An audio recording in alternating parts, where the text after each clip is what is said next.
ready. Hold on to your hats. The House Cokehead Caucus, the so-called Freedom Caucus.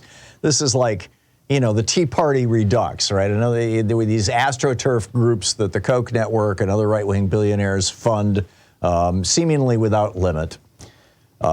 People who don't believe in government, people who think that government is, you know, not even a necessary evil, just an evil.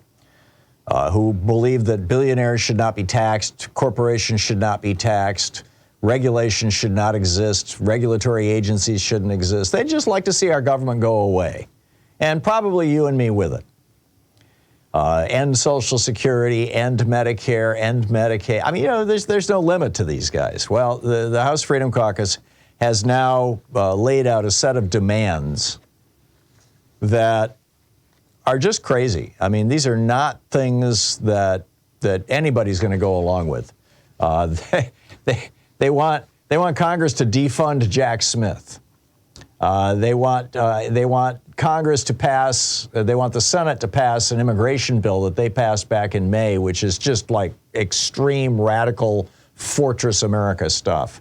They're vowing to say that if the bill does not, quote, address the unprecedented weaponization of the Justice Department and FBI, to focus them on prosecuting real criminals instead of conducting political witch hunts and targeting law-abiding citizens, that they won't fund the legislation, that they won't support it, and that they want to, quote, end the left's cancerous woke policies in the Pentagon.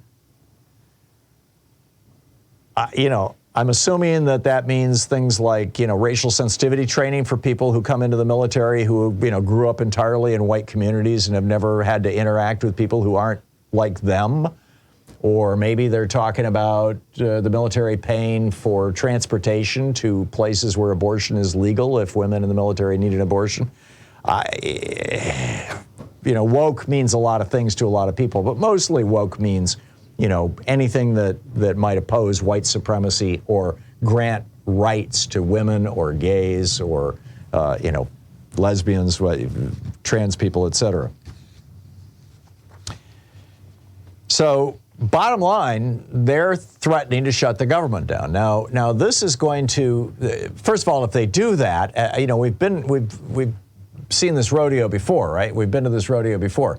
And what happens when they shut the government down is the government's credit rating goes down, the cost of borrowing goes up, the federal deficit balloons, the economy gets soft, interest rates go further up, people can't buy houses, it's harder to buy a car, it's harder, you know, the economy then slows down.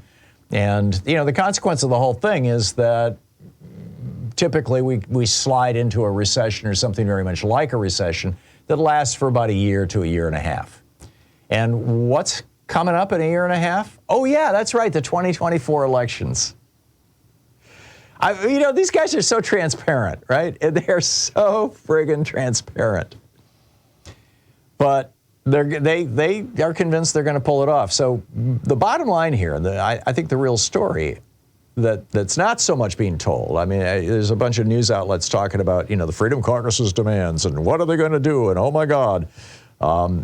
The real test is going to be if Kevin McCarthy is willing to work with Hakeem Jeffries and keep the government open. There are Democratic votes to keep the government open. And all Kevin McCarthy needs is, you know, 7, 8, 9 Republicans, depending on how many Democrats go along, maybe 10 or 12 Republicans, to vote with him and with the Democrats to keep our government operating. Now, whether he can find those Republicans, whether he's willing to find those Republicans, whether he's willing to work with Democrats, those are all questions that are very much up in the air right now. But I wanted to put this on your radar screen. You know, I in terms of, you know, the stock market and investments and things, you know, it's best always to be thinking in the long term. You know, rather than freaking out and saying, oh, my God, you know, my 401k is going to go down. It probably will. It'll bounce back up in a year and a half. So, you know, not a big deal ultimately. You know, probably best to just stay where you are. But although don't ever take investment advice from me. These are the lessons I'm learning.